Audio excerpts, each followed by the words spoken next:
right. Whew. Well, thank you for coming today, especially on, championship game, Denver Broncos versus the Patriots. Is the Patriots? Yeah. You can tell I'm really up on the sports thing. Really. So we're gonna pretend we're having our own championship. All right. That we're making our own choice to win, and that we're guaranteed to, because that's the thought system we study is one that you cannot lose, even if you think you do. So I'm going to start out with a little warm up, a little meditational, spiritual kind of warm up, and I'm going to be using the workbook lessons as part of the warm up. Okay, so I'm just going to be going through the workbook lessons, and I want you to just let yourself hear it and feel it and breathe it. And let it come in. You don't have to believe any of the ideas that I share in A Course in Miracles. You don't have to accept any of the ideas I share. Some of it's going to be hard to believe. You're going to say, that's hard to believe.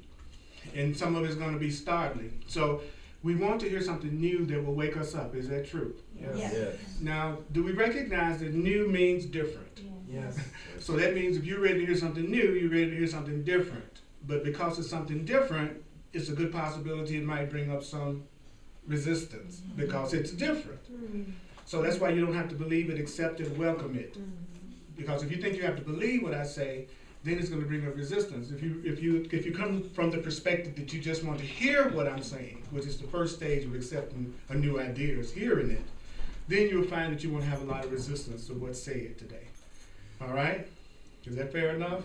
Nobody's trying to convert you, change you, recruit you, or anything like that. All right? Is that cool? Okay, so, but you want to be happy, you want to have joy, you want to experience your abundance, you want to know the truth about you, right? You want to be happy. Is this, everybody here agree? Can we agree on that one thing? That we all want to be happy? Yes. Okay, good. Go Broncos! Yes, I see that. That's what I'm talking about. Come on in here. That's right. My buddy Doug. There's the Denver Broncos, and then every now and then, if you party hard enough, they're the Denver Broncos. Depending on what game you're playing. So it's time to have some good times.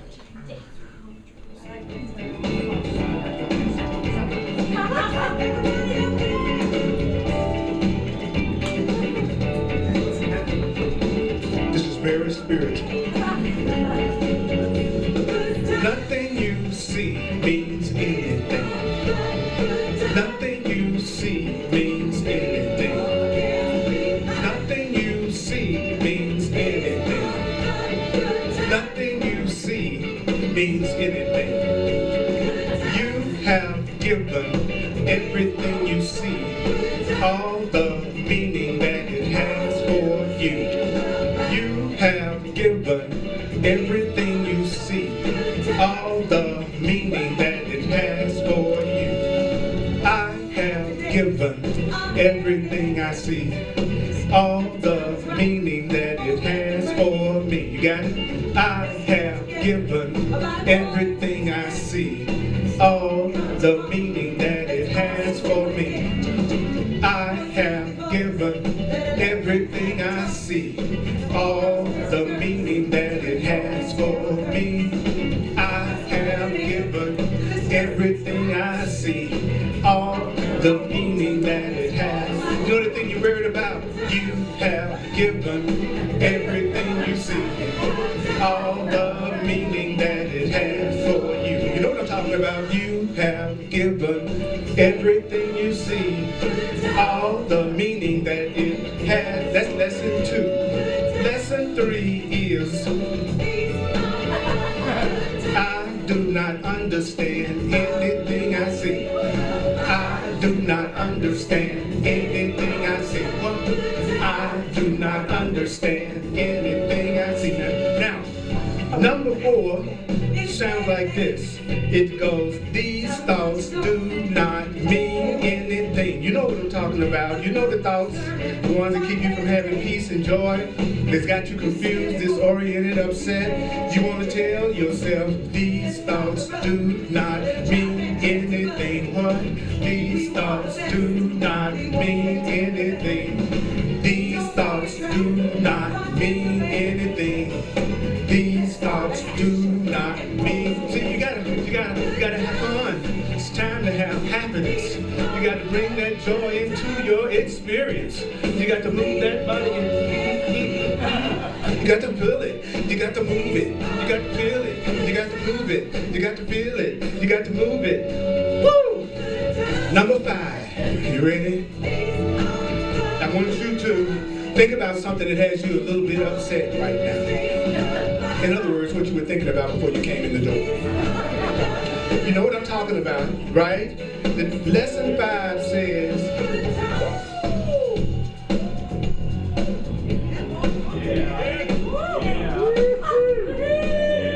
I am never upset for the reason I think. I am never upset for the reason, what I say? I am never upset for the reason I think. I am never upset for the reason, what?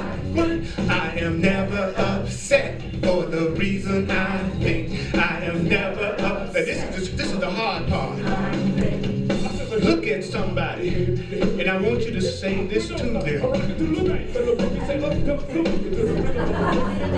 You are never upset for the reason you think. You are never upset for the reason you think. You are never upset for the reason you think. You are never upset for the reason you think. You are never upset for the reason you think. You are never upset for the reason you think. You are never upset for the reason you think. I am never upset for the reason I think. I am never upset for the reason I think. You mean I'm never upset for the reason. Woo!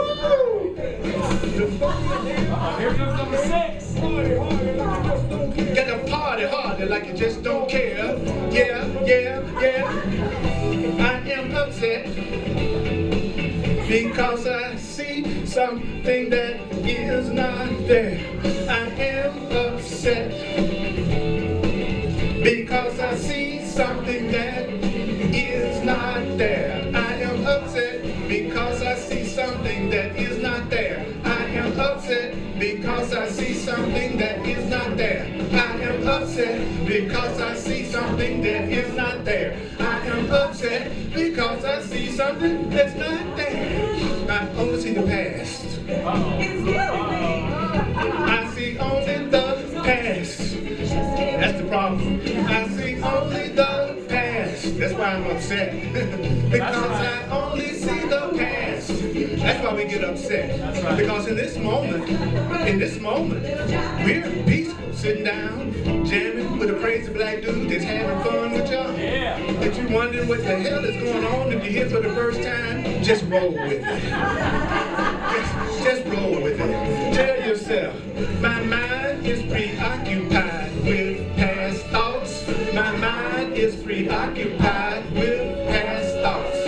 My mind is preoccupied with past thoughts. My mind is preoccupied with, what about the future? My mind is preoccupied with future thoughts. My mind is preoccupied with future thoughts. My mind is preoccupied with future thoughts. My mind is preoccupied with future thoughts. Breathe. Bunk.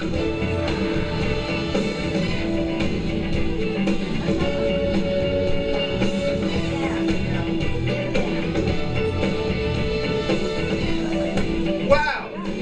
One more time. I see nothing as it is now.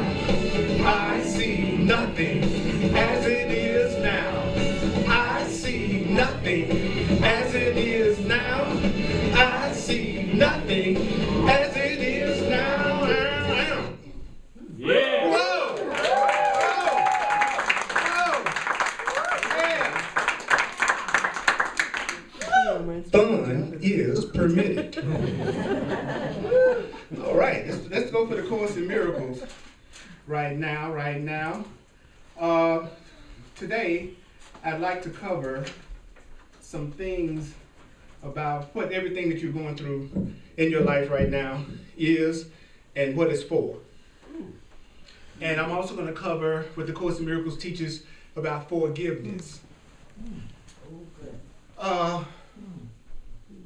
Usually when people ask me in a social situation what it is I do, I say I teach classes on releasing anger, guilt, grievances, and the past. Because that's exactly what forgiveness is. It's releasing anger, guilt, and grievances from the past. That's what the Course in Miracles is teaching. How to release anger, guilt, and grievances, because those things block your abundance and your happiness and your joy. And every time I'll say that to someone, they'll say, shoot, well, I need to come to that class. Well, I need that. But if I say I teach classes in forgiveness, generally speaking, nobody responds. And almost never. If I say I'm teaching something about forgiveness, forgiveness seems to be a downer. It doesn't seem to thrill people when you say we're going to learn about forgiveness. But if I say we're going to learn how to release your anger, guilt, grievances in the past. Oh, okay. It's the same freaking thing. That's what forgiveness is. It's freeing yourself from the anger, guilt, and grievances from the past. And so I'm going to cover a little bit from lesson 193 in the workbook, if you got the book. It's 3 books in one. The middle section is the workbook. And I'm going to jump around because I want to get this point across. Because if you hear this correctly, you will effectively remove the blocks to your awareness of your happiness and your abundance. Okay.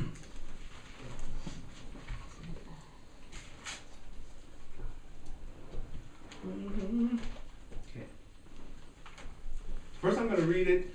I'm going to share some things. I'm going to throw it open for questions and comments, and then I'm going to cover some more. So let me get it out first. That lesson is called All Things Are Lessons God Would Have Me Learn. Or you could say All Things Are Lessons That the Creator Would Have Me Learn. Raj, what In page? the workbook, it's on page 367, lesson 193. Thank you. Because the truth teaches that God is love, so another word you can use for God would be love. So all things are lessons love would have me learn. All things are lessons God would have me learn. Now, there's a sentence that starts in that first paragraph that says, God wills the happiness that God's creation inherited of God be undisturbed. So your Creator's will is that your happiness be undisturbed happiness. That sounds great. That your happiness be eternal and forever gaining scope. So in other words, your Creator wills that your happiness never ends. Not only does your happiness never end, it says your Creator wills that your happiness forever gains scope. Not only does your happiness not end, I want your happiness to keep getting bigger and bigger and bigger. It says your Creator's will is that your happiness is eternally expanding in the joy of full creation. Woo! I want your happiness to eternally expand in the joy of full creation. Does that sound good? And that your happiness be eternally open and totally limitless in God, in love. Let's get that straight. I want to hear that. I want to hear what God's will is for me, what my Creator wants for me. It says your Creator wants you to have a happiness that's never disturbed, eternal and forever gaining scope, eternally expanding in the joy of full creation, and eternally open and totally limitless. That's your Creator's will. So what's so important about hearing that? I need to be clear about what love my Creator wants for me. I need to understand what God wants for me. What is the will of the universe for me? What is the universe, which is God, which is love? What is it that it wants for me? What does it will for me? Unlimited happiness that never ends, that forever gains scope. That I have joy that comes from being fully creative. That's what the universe wants for you. That's what the universe wants for me. Now you see why I say you don't have to believe the ideas, you don't have to accept the ideas, you don't have to welcome the ideas. So the question always comes up from within me, well, what's the problem? Why don't I have that? That's the will of God. Why isn't it happening? Is that a fair question? Yeah. Well, the reason why it's not happening is my thinking. The reason why it's not happening is because of the meanings and the perceptions that I have and the way I see things and the way I think and pretty much the way I feel about everything. That's all. So the Creator wants me to be completely happy. The people who love you, don't we want? We want if everybody in here to be completely happy, especially since we don't know. Isn't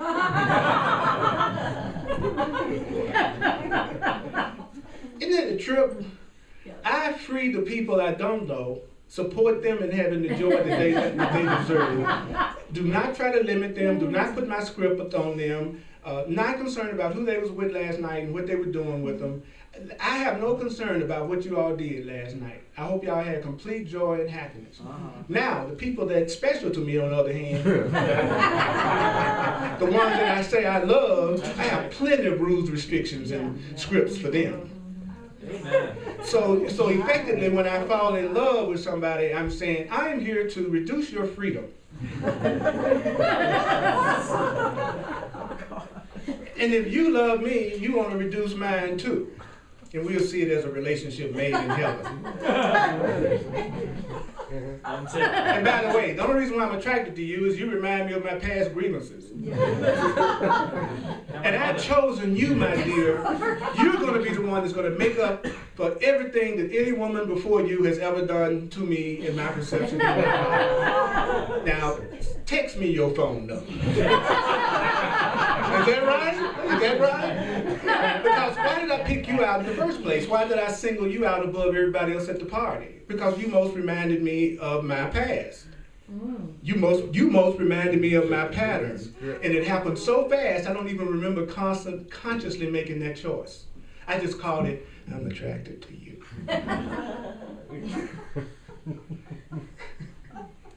I love it. So our Creator wants us to be happy. We then, somehow or another, there's something within us that keeps us from doing that. And then it drops down to, let's say, paragraph 3 in that same lesson. And it says, these are the lessons God would have you learn. God's will reflects these lessons, and these lessons reflect God's loving kindness to you. That means the creation that God loves. I'm paraphrasing it and translating it to outside of the natural Christian terminology that is written in, because hopefully that will help get past any blocks that we have, because it's more important that you get the content of what the course is teaching than get hung up on the form of the words that is written in. Is that cool? Amen. Yeah, because it's the content that matters, not the form. So I know people that do, they see all the masculine terminology, just like I did when I first started, they freak out. When they see the Christian terminology in the course, they freak out. So they get distracted by the form it's written in and are not paying attention to the content that it's giving. But the fact that you react to the Christian terminology or the masculine terminology lets you know that you still have some issues. Because no spiritual giant is made to drop through their knees because of forms of words. You know, I'm so enlightened, but don't you dare say Christ. I am the infinite power of the universe, and I have open-mindedness beyond any level you can think of. Don't you say Jesus. Whatever you say. Yeah, so you might want to consider how open-minded you truly are. Because I was brought up with a very conservative, fundamentalist, Baptist, Christian upbringing in the South, in Memphis, Tennessee. And Memphis, Tennessee is the belt buckle of the Bible Belt. And there's the buckle. I grew up in the buckle. You know, there's a church and a liquor store on every corner, because after you leave church, you need a drink.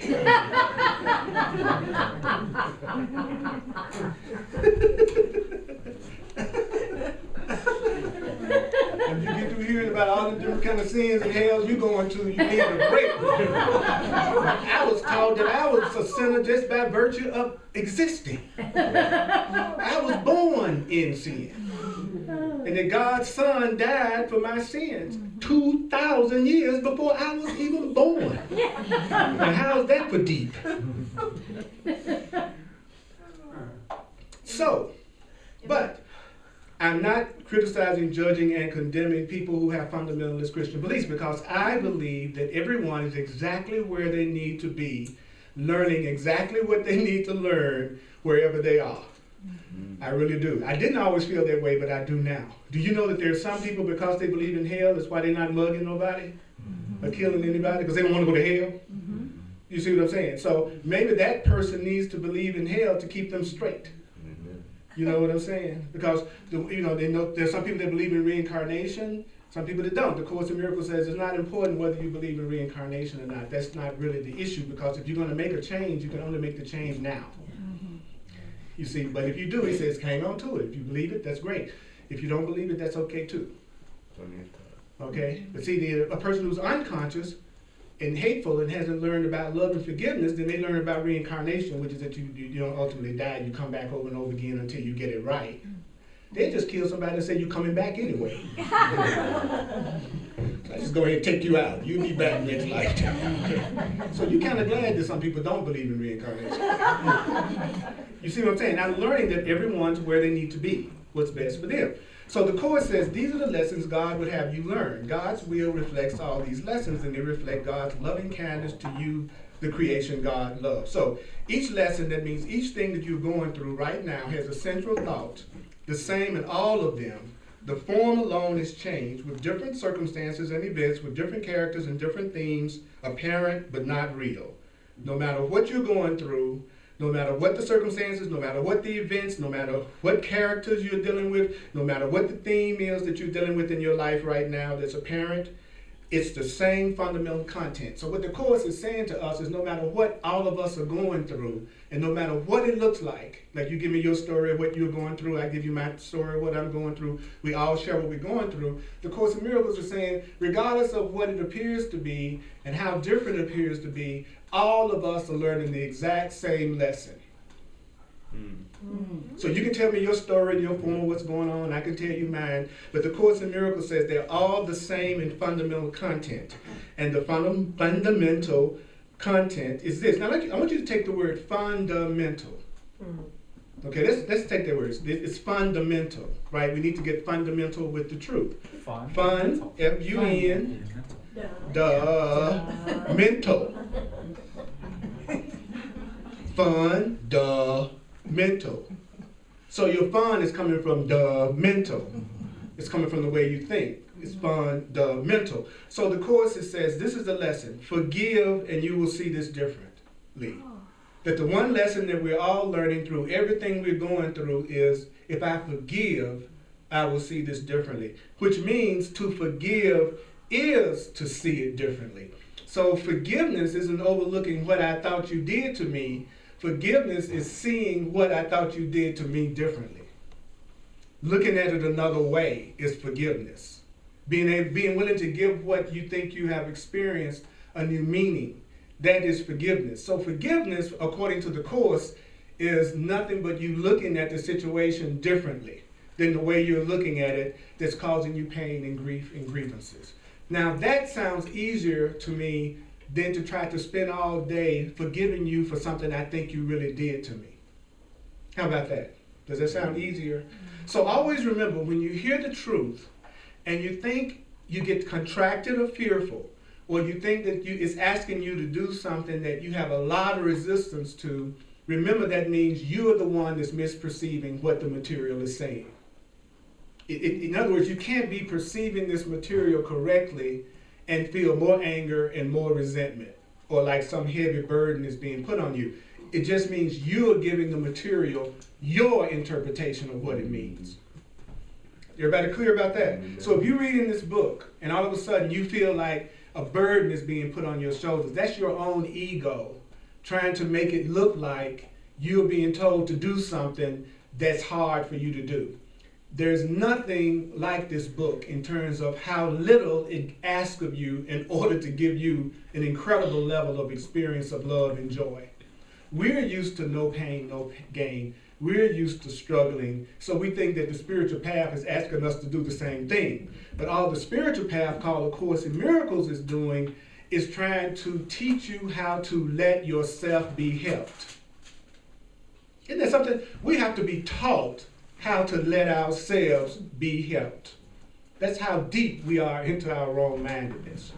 So the Course in Miracles says, certain it is that all distress doesn't appear to be but unforgiveness. Your sickness doesn't look like it's unforgiveness. Your financial situation is causing you upset. It doesn't look like it's unforgiveness. The problem you're having with your mate or your partner doesn't look like it's unforgiveness.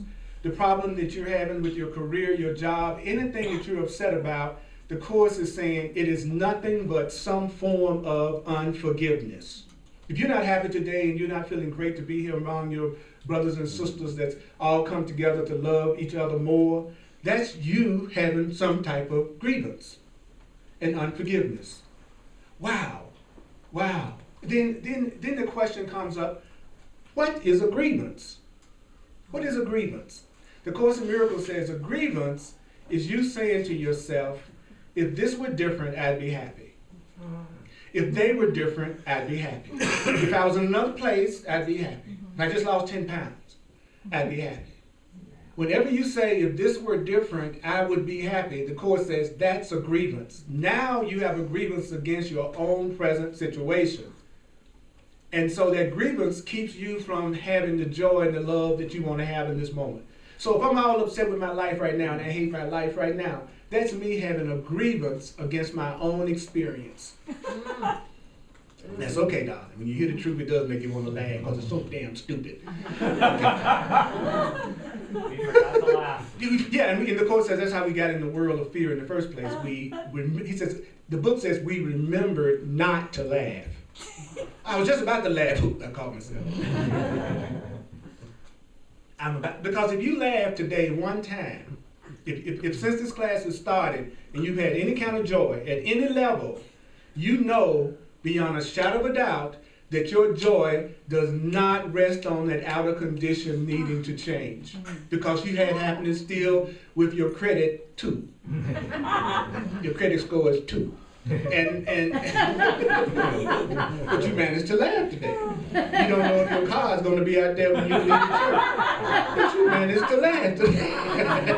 So your happiness, you could have that boyfriend or girlfriend, a mate that you're one step away from getting a restraining order, but you still laugh today. So that means your happiness does not depend on any physical situation or circumstance changing, or it would be impossible for you to be happy any other time except when that situation was handled.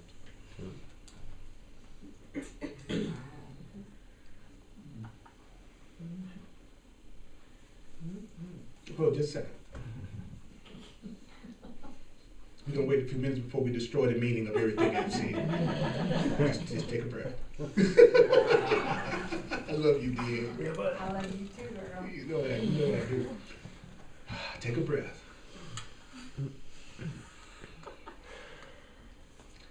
I've been having experiences lately that have been so incredibly powerful and loving and positive that I'm overwhelmed to the point that the part of me that does not believe I deserve it tried to create a physical not feeling good in my body just to try to balance all that stuff out. You know what I'm talking about? Like when things really, really go great, then all of a sudden you create some kind of problem. You know, something to try to make you feel like you can't. It's just not okay for you to have ever increasing joy that never ends, that's undisturbed, eternal, forever gaining scope. Like if you're going to be a rebellious child, let's say your creator is saying, my will for you, Earl, let's just pretend like God's a person. My will for you, Earl, is that you have undisturbed, eternal, forever gaining scope happiness that's eternally expanded into joyful creation that's eternally open and totally limitless in joy. But no, you're not. I'm going to rebel against you, Father. How are you going to rebel against me? I'm going to have a miserable life.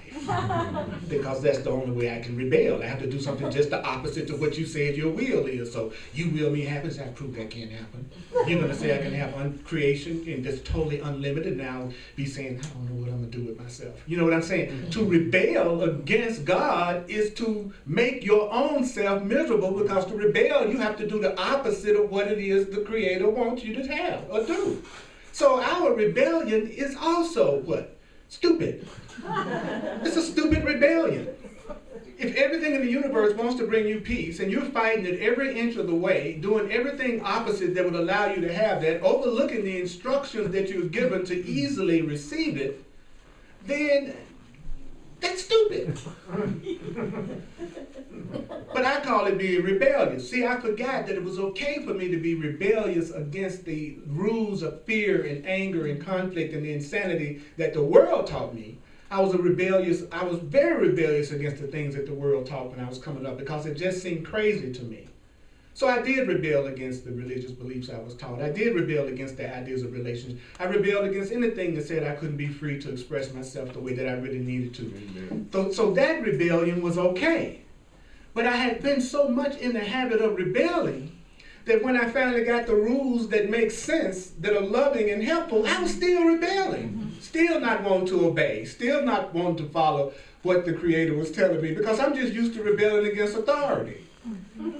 So it hit me just last year, really, that I don't need to rebel anymore. That I could say, yes, okay, I'll do it. Yes, okay, I'll do it. And I don't have to believe it. I don't have to accept it. I don't have to welcome it. That's what it says. In order for me to reap the benefits, I just have to say it and start focusing on it. That sounds easier than the solutions that I've come up with. It really does. And if you're ready for a relationship, it says all you have to say is, I'm ready to learn. That's the incantation for a relationship. If you want a relationship, say, I'm ready to learn. And guess who will be sent to you? Now, you want to be able to recognize when the person has been, even if it's not just romantic, I'm not just talking about just romantic, any kind of close, loving relationship. How can I tell when this is the right person?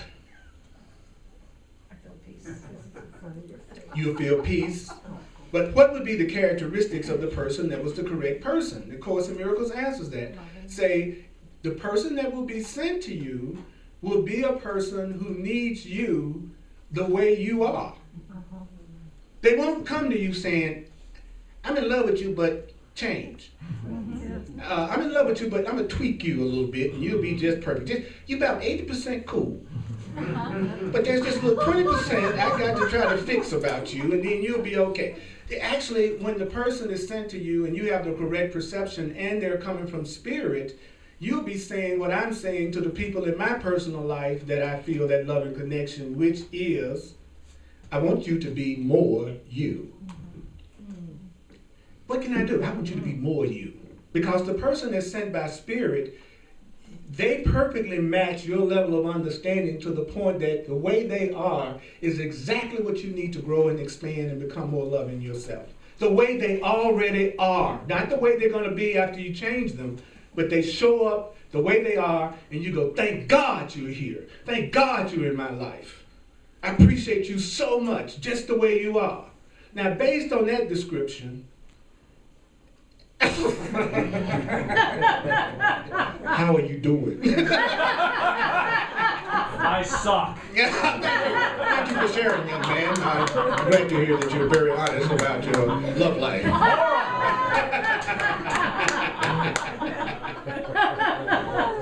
And the part of you that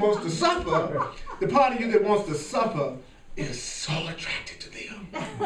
Oh, the part of you that thinks you're not enough, it's just every time you look at them, you just get all turned on. You ever notice there was a link between the passion that you would feel toward a person and how much conflict you have with them?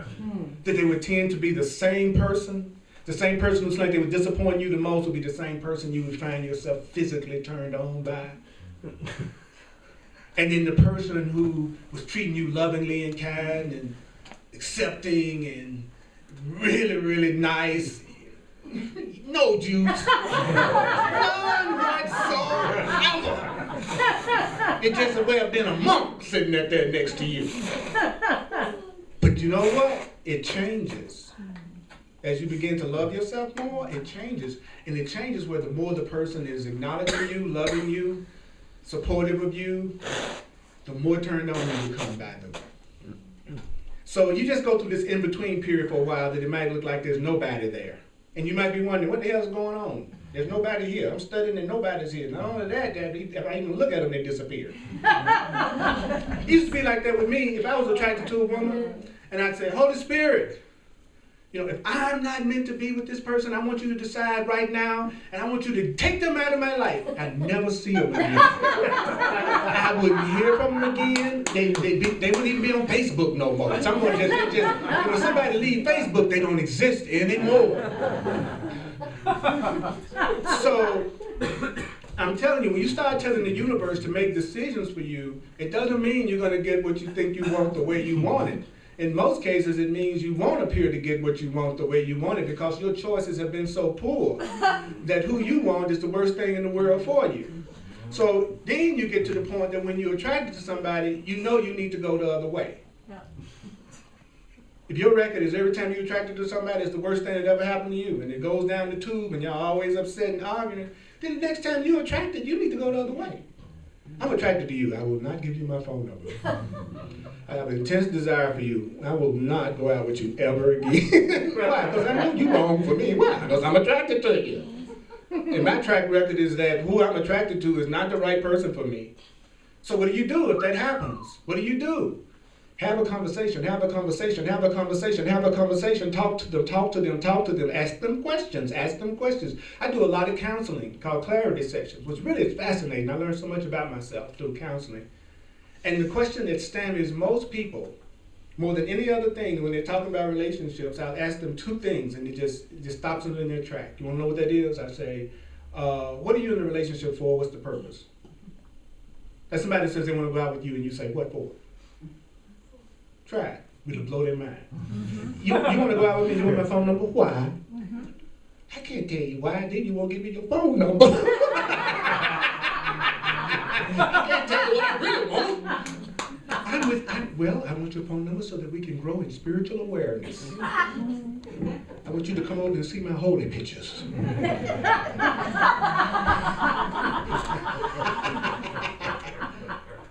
So ask yourself, what is the purpose? What is it for? What is the purpose? What is it for? What is the purpose? What is it for? What is the purpose? What is it for? Right? And then in the relationship, the other question I ask is, are you in love with them? Do you feel love for them? Do you feel passion? Do you feel love? Because a lot of times people will be trying to get a relationship healed with a person they're not in love with. They're just doing it because they think they should, not because they particularly are turned on anymore or want to be with that person or feel grateful for being with them or anything. They're just doing it because that's what you're supposed to do. So, relationships bring up everything in you that needs to be healed and released so that you can experience real love. So when you say you want a relationship, you're saying that you're ready now to let go of every block that keeps you from being loved. So it's not very conscious to get in a relationship unless you know that relationship is going to give you all the lessons that you need to learn that need to be released within you, okay? So what does that mean? Well, if we get in a relationship, friendship, intimacy at any level, we're going to trigger each other. And we're going to make each other aware of everything in us that's not lovable that we need to let go of so that we can finally have love in our relationship. Now, this can also be a friendship. You follow me? So if I'm going to get in an intimate relationship with you where we are in communication and hanging out with each other, but I don't love you enough to go beyond the things that are going to come up between us, there's no point in getting in this relationship to begin with because we're not going to make it. But if I get in the relationship with the misguided belief that we're going to only experience peace and joy every minute as long as we're together, then that's another setup because it ain't going to happen. Unless you're already Christ-like enlightened, it ain't going to happen. You're going to have some things come up between you that both of you need to love each other enough to go past that grievance that's coming up between you. And let me tell you something, it's hard as hell to work through something with somebody you're not turned on by and somebody you don't really like. So if already you don't like me and we're having things come up between us, we ain't going to make it. So if you're with somebody trying to work out something and the truth is you don't like them anyway, then you know that you're fooling yourself about the relationship. Hello. Breathe, breathe, breathe, breathe, breathe, breathe, breathe. Well, then how can I be in a relationship? But let me tell you something. Every time something comes up and there's somebody you really want to be connected with and together you all get past it, on the other side of that grievance is some loving, is some good energy, is some appreciation of each other that's 10 times more than you had before the grievance. Isn't that good to know? That right on the other side of whatever seems to be coming between us, if we can both stay conscious enough to go through it to the other side, following the instructions that we're getting from our spiritual practice, following the instructions that we're getting from our spiritual practice, following the instructions that we're given from our spiritual practice, we get past our grievance. On the other side of that is more heart opening and more love than you experienced before the thing ever came up. And one day you will get to the point that you'll be looking forward to the thing that gets triggered, because you know you all are going to go through it together, handle it together, go beyond it together, and have a good loving connection that you're going to feel afterwards. That's an expansion of that joy in an unlimited way that the Course in Miracles says is God's will for you. Woo. Woo. You be coming home and saying, tell me what you don't like about me today, baby. Come on. So we can work through it. Yes. Yeah. Yes. Makeup. It'll be that way one day. It'll be more than makeup sex, because you'll be able to do it with anybody without necessarily having sex with them. You know what I'm saying? Because I'm not just talking about romantic relationships. Don't think I'm just talking about lovers. I'm talking about any relationship where you single out anyone for your personal attention. That's a special relationship. Right. So now, question. Last week, the new beginning, and there was, I want another way to look at this. Perhaps there is another way to look at this. What can I lose by asking? Am I really asking for, I want to forgive something? And if that's true, then how do I know what I want to forgive? How do you know what you want to forgive? Okay. Think of forgiveness as I want to release, I want to let go of. What I want to let go of is any thoughts that I'm having, any feelings that I'm having, any meanings that I'm giving that's taking my peace away. So that's forgiveness. That's forgiveness. Forgiveness is your willingness to say, I want another way to look at it. Because that means that you're willing to get off your position and you're willing to be happy more than you need to be right about whatever it is you think is coming down. Now, the surefire way to forgive anyone calls for you to claim your power at a level that most people don't claim their personal power.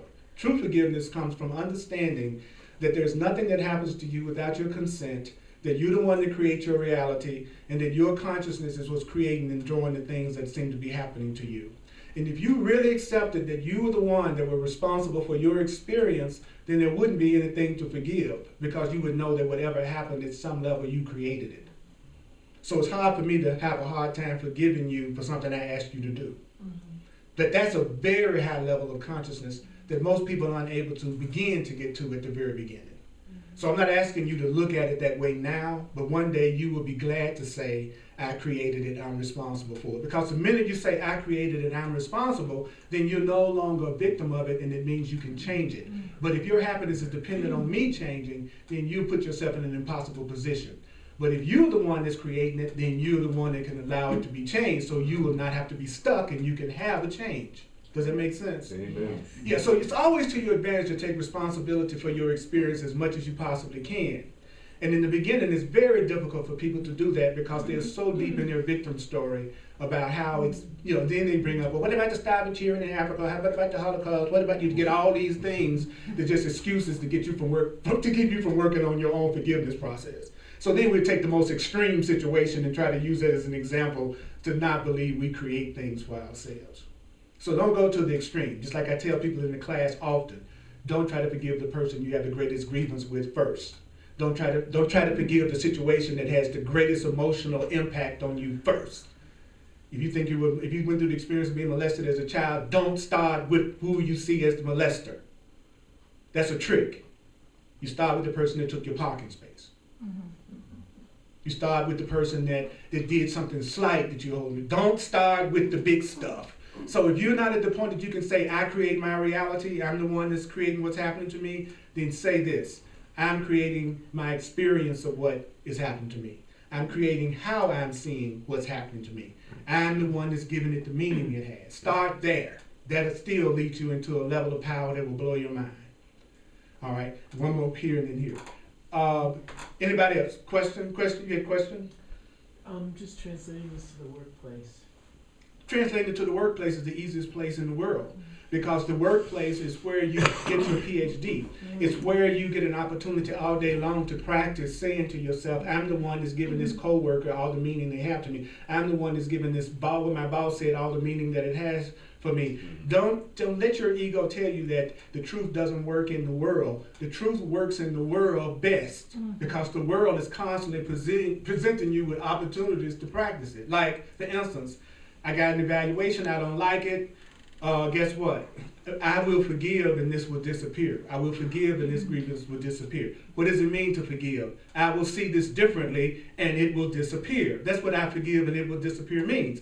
I will see this differently, give it a different meaning, give it a different interpretation, then it will disappear. But I can't keep giving it the same meaning that's upsetting me and expect it to disappear. And so that's the challenge for people, because most of the time we are so addicted to our perspective to be right that we won't use the new interpretations that we're being given. Like my new interpretation is my boss upset me, so I'm going to decide I don't like the way that feels, and so I hope I'm wrong, and I want another way to look at it. See, that's what you would do if you really were ready for a change. Rather than try to think of all the reasons why that wouldn't work, you would just start using the idea because you really want to get out of it. So do you want to be right? Do you want to be happy?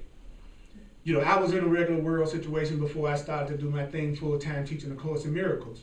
But it wasn't until I practiced in my workplace that I was free from a situation that I really wanted to be in something different. I had to practice these principles on my job before I got to the point that I had connected with God and truth enough to say, I want to be a full-time Course in Miracles truth teacher, and I'm going to go out here and do it because I know I'm sustained by the love of God and not by my evaluation and what my boss and what my coworkers say. I learned in the workplace that most of the problems that I had with the people working around me was that I was so busy projecting on them to keep me from looking at myself and changing the things that need to happen within me. I was trying to make myself feel superior by constantly seeing what was the problem with them, and didn't realize they were making me aware of aspects of myself that I was unaware of, and that's how they were triggering me. So they really were doing me a favor because they were moving me fast along the track of really understanding what was going on within me. So the people that trigger you are actually your best friends on the spiritual path, because they're the ones that's keeping you from fooling yourself about what's really going on within you. And since I don't like what they're triggering, I don't want to be around them. So what I'll do is I'll avoid everybody that upsets me, and I'll think that that avoidance is me having peace. Peace is not avoidance. Right. But people, in other words, if you're a jealous person, and then your partner just doesn't do anything that makes you jealous because they know if you dance with somebody that they're going to freak out, so you don't dance with anybody at the party, so it looks like you all have peace. They don't have no real peace. That's a total illusion of peace. Whatever that issue is that has them so insecure that you can't dance with anybody else, they still got it because you didn't do anything that would make them take a look at that within themselves. And they're doing you the same way. So maybe you all are having what appears to be peace, but neither one of you are growing spiritually by getting past the lacks and limitations in your own thinking that need to be changed. So are you avoiding or are you growing?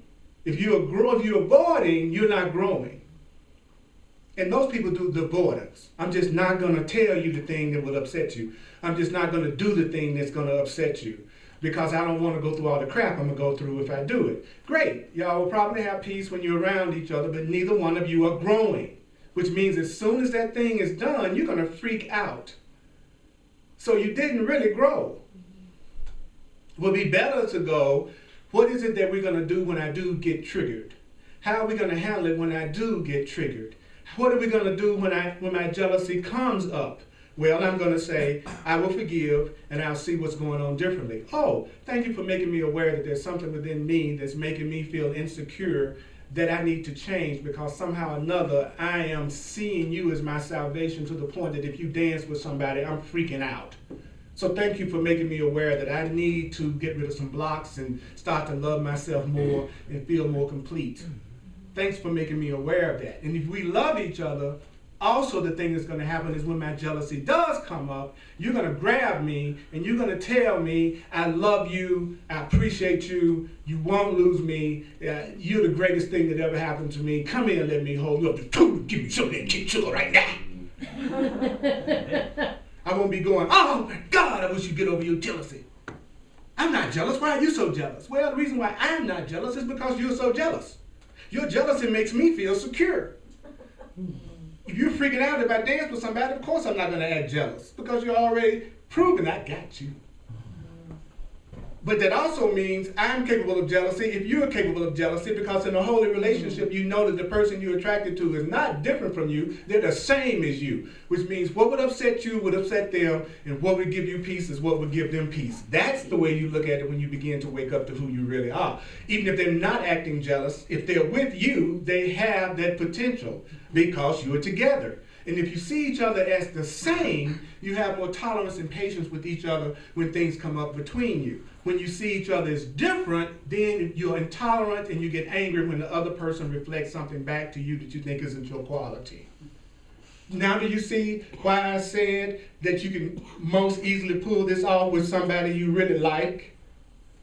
Because if you don't really like them, you're not going to stop to go through the process that I just described. And don't forget, all that bliss you go through in the beginning, all that passion you go through in the beginning, all that honeymoon period that you have in the beginning, that's just to get you into the lesson. Because if you didn't have the cheese, you wouldn't get the mouse in the trap. So in the beginning, it's got to look like it's the greatest thing that ever happened to you. Because in the beginning, you're seeing the way that it's going to be in the end when you go through your learning process and you really are healed. It really will be the way it was at the beginning. But most people don't last to that point because they don't have enough love to each other in the beginning to go through the changes that you go through to get to the point you have an eternal love that only grows. Whoa, that's deep. Are you with me? So the first thing you want to ask yourself, and it can be friends, not just lovers. How do I feel about this person? Because I should love my friend. I should want the best for my friend. I should be attracted to my friend. I should want to nurture my friend as much as any lover. Because friendships are just as much special relationships as romantic relationships are. They just don't seem to have as much of a script on them. You know, you save the most scripts for the people that you are most special. Right? Yeah. So I keep saying a lot of these same things over again. Why? Because in most cases, that's how we learn, is through repetition. Not through me saying one thing and you never hear it again. And so you got to hear something different every time you come here. It's through being constantly reminded in different ways of the same thing. It's when the change happens. So try to spend as much energy in going into agreement with the suggestions that are being made as you do in trying to find a flaw in what's being said. Because most people listen from, how can I find a flaw in everything you're saying and tell you how I don't believe that can work and what will be the problem with that? Because that means I still want to suffer and I'm not ready to be happy yet. And so therefore I'm going to focus on what you're saying in terms of how hard it is to do, how I can't do it, because I don't think I deserve to be happy yet. And so I'm not going to follow the rules of happiness because I'm a rebellious child and I'm not ready to have a piece of God yet. And then there are another group of people that's listening from, okay, what did he say? Oh, he said I need to ask what is the purpose, what is it for? Everything that's happening is a lesson in forgiveness. I need to ask for another way to look at it. If I'm attracted to somebody, it probably means that this is the person who reminds me of my past patterns. And so therefore I need to be ready at some point to go through the things I need to go through to release. I'm going to make sure that me and this friend or person both have similar goals and purposes, which means we want peace together and we're willing to follow the rules of peace. And we're ready to learn how to have a peaceful, long-lasting relationship with each other, which is not going to be something we just make up as we go along. We're going to take the time to discuss how we're going to handle our insanity when we are sane. So it's like a fire drill. I'm going to go ahead and we're going to come up with how we're going to deal with it when our ego comes up, so that when it does, we'll know what to do and we'll be able to go past that and our friendship will still last. Unless you don't want to be my friend anymore anyway, so you're going to use whatever comes up between us as an excuse to put me out of your life forever and never call me again. So as soon as you have some type of an upset with a friend and you never hear from them again and they abandon you, that's what they wanted to do in the first place, and they didn't really want to be your friend no longer anyway, and they wanted you out of their life. So you don't even have to try to heal that unless you just wanted to. You can just let them go because they're not interested anyway. Think about that. Now, think about that. Nobody's making you be in any relationship that you're in. That's your choice. So therefore, you don't have to be in a relationship with anybody, including your own children. There are children who haven't spoken to their parents in 30 years. So it doesn't necessarily mean because it's your child, you got to deal with them. But it does mean that you have to consciously make the choice that you want this relationship to be peaceful and loving, and you're willing to do what's necessary to make it that way. And in these books, like the Course in Miracles says, little simple things that you should do, like say, I will forgive and I'll see this differently, or give me another way of looking at it, or this is a person that's giving me an opportunity to see the things in myself that need to be shifted, and I need to see myself as giving this all the meaning it has for me, and I'm never upset for the reason I think, and nothing I see really means anything until I give it the meaning, and it's the meaning that I'm giving it that's making me upset. So the truth's meaning says this is an opportunity for me to look at things differently, to practice the truth that I'm studying, to extend the love that I really want to have. You're giving me an opportunity to give myself what I want to have. See, if you look at it that way, now you're practicing the truth. Now you're going to get past the barrier. Now you and that person are going to heal in a relationship. And if they're not interested in doing any of that, then you need to take responsibility and say, I'm choosing to stay in this regardless of the way this person is, and I'm going to take responsibility, and I'm not going to try to change them at all because I'm the one that's choosing to stay in it, and therefore they don't have to change for me. So if I choose to stay with somebody that I know is I'm making myself miserable through, then I need to take responsibility for that and stop giving them a hard time. They're not doing anything wrong just because they don't want to act the way you want them to act. That doesn't mean they're bad. That doesn't mean they're wrong. They're not here to act out my script. Whew. Well, how do I get my script to act out? I let the Holy Spirit send to me the people in my life that already love to do the things that I'm trying to get you to do that you don't want to do. You don't like to dance? There are a lot of people that do. God, send me the dancer. They'd be dancing if they knew me. They'd be dancing if they don't know me. But if you're in a relationship that's a prison, that you can't be with any other person or dance with any other person except that person that you're with, then you're going to feel like you're making a sacrifice. It's going to breed resentment, and you're all going to end up splitting up and arguing with each other anyway, because here you are trapped in a relationship where your needs can't be met the way you want them to be met, because you're trying to be faithful to someone who fulfills none of your needs in your perception anyway. So who's the one that's causing your unhappiness? You are. You're voluntarily enslaving yourself and then getting mad at the slave master that you hired. But they cute. They got the nice butt you ever seen. Right? Those eyes. I'll do anything for those eyes. Oh my God, did you see his eyes? I can't tell you how much loving that guy because of my eyes. They just...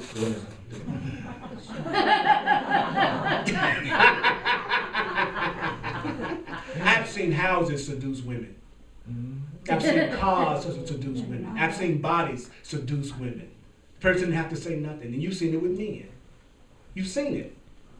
Where we get more caught up in the form of what we're seeing than the content that's within it. I could be a serial killer as long as I look like Brad Pitt. So we're moving from a reality that's based on form to a reality that's based on content. We're trying to move to what's the meaning and what's going on in that mind and that inside, because that's what I'm really going to be dealing with, versus what it looks like on the outer. Because the outer will conform to what it is you really like. So what I'm saying is you don't have to sacrifice anything. You can still have the body that you think you'd like to have, and it can also have the mind expressing through it that you would like to have too. In other words, you can have it all. Yeah! Now, with the person that you want you. All those qualities that you're saying you want the person to have. Hell yeah. Smart, abundant, fun, passionate, a good communicator, Absolutely. caring, loving. Would a person like that want you? Yes. Are you that way? Yes. Are you stepping up and being a forgiving person, a learning person, a conscious person? Are you expecting a person like that to show up just the way you are if you're not that way? So it's highly likely that the person that you'll attract will be like you, so that you all can really get along because you're just alike. If I'm freaking jealous, I'd much rather have a woman that's jealous too, because we're on the same level, so we can work that out because we're both dealing with the same issue. You can always work out things easier with someone that you see as being like you than someone who looks to be different. Could you imagine the insecurity you would feel and the inferiority you would feel if you was hanging out with Jesus? Jesus walking wild and you can't even walk across the street. So it's better to have somebody that's in your experience that you all on a similar level, so that you can raise each other together. So forgive and see it differently means I'm willing to give this a new meaning so that I can respond and see it differently. And that's what forgiveness is. Forgiveness is giving it all a new meaning, and not the meaning that you're giving it that's upsetting you. And then you'll be free. And you'll start attracting more and more and more and more and more and more people that are loving and nurturing to be around. Till it gets to the point you won't be jealous and insecure because all of your eggs will not be in one basket. So you'll be able to free everybody. You want to be with everybody that you already love, but if anyone chooses to leave, it's not like they're leaving you with a deficit of love. So you're still going to have companionship. You're still going to have people you can hang out with. So don't put all your eggs in one basket. If you're going to put all your eggs in one basket, put it in the basket of God. Put it in the basket of your Creator. Put it in the basket of love and say, you know what, I'm going to invest in love because love will keep coming to me through anybody that will allow it, rather than focusing in on a body that's supposed to give it to me all the time. But if I am in the presence of a body that wants to let it come through, you know what I'm going to do? I'm going to enjoy it, exchange it, love it, acknowledge it, show gratitude for it. As long as it lasts. And that's what I want you to have. What? I want you to have love and happiness that's undisturbed, eternal, forever gaining scope, eternally expanding in the joy of full creation, that's eternally open and totally limitless in love. That's what I want you to have. Woo! Acknowledge yourself. Yeah.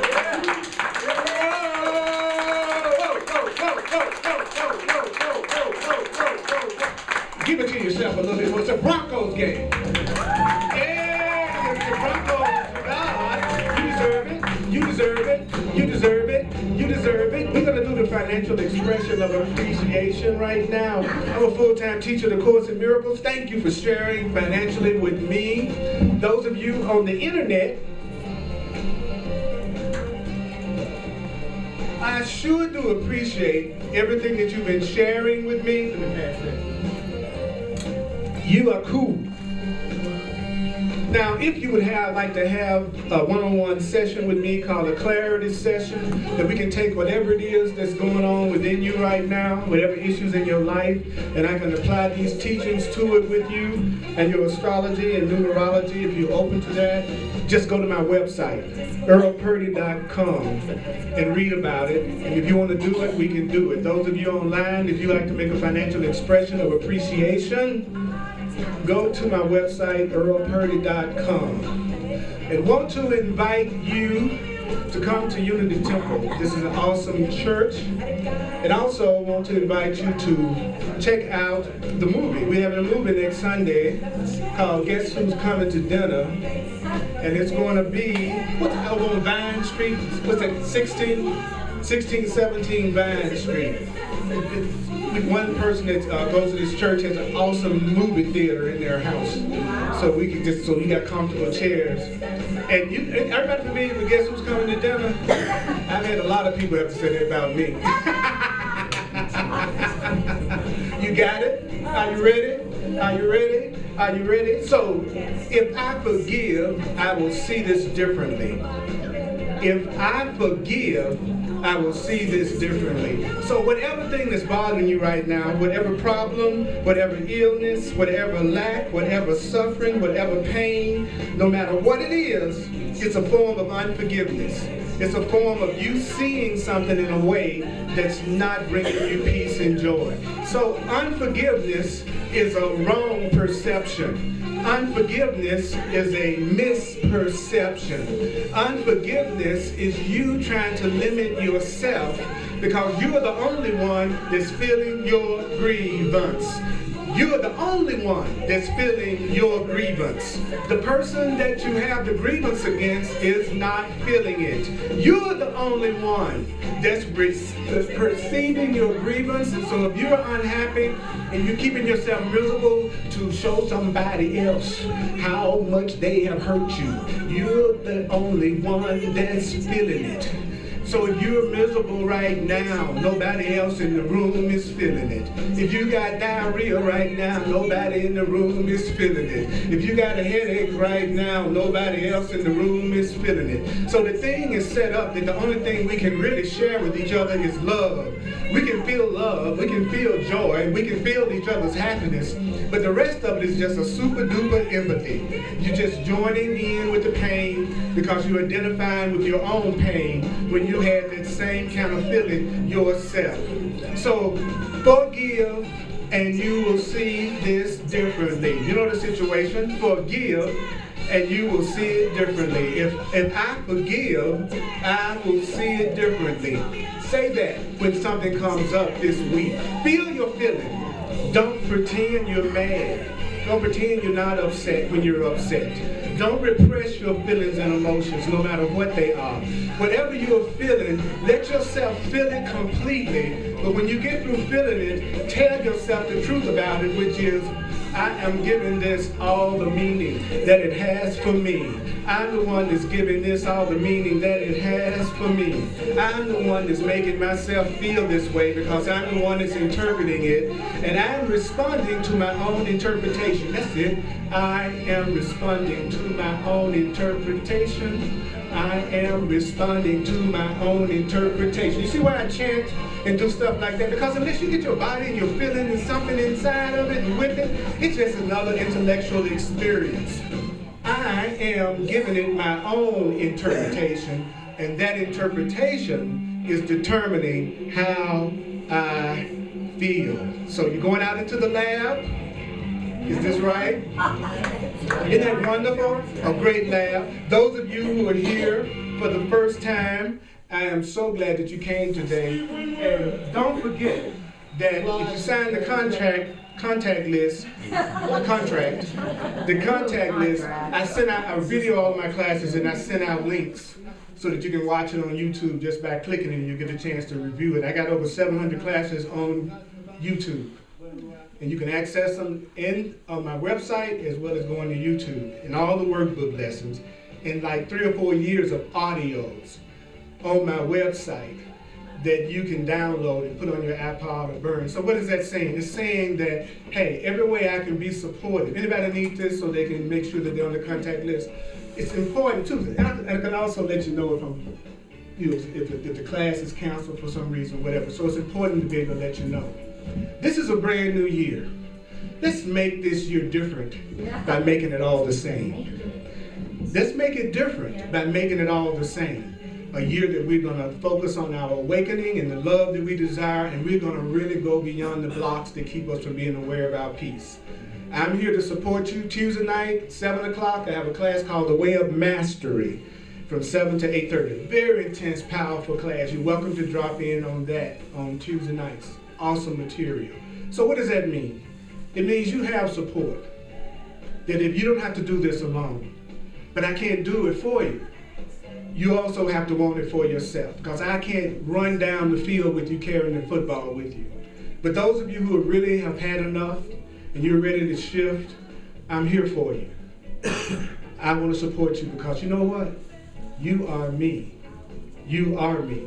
We are one. Your happiness is my happiness. I know who I'm looking at. I'm looking at myself in different luscious forms. I'm looking at myself in juicy, luscious forms. Is that right? Yes. Is that right? Yes. Huh? Yeah. Huh? Yeah. Would you want to meet somebody that has a total lack of enthusiasm about you? Well, don't you have a total lack of enthusiasm about you? So would you like the love? Yeah! That's what I'm talking about. I love y'all. May the course be with you. Give it up, Holy Spirit. Whoa! You are such a blessing in my life. Forgive and you will see it differently. Hugs are available. I love hugs.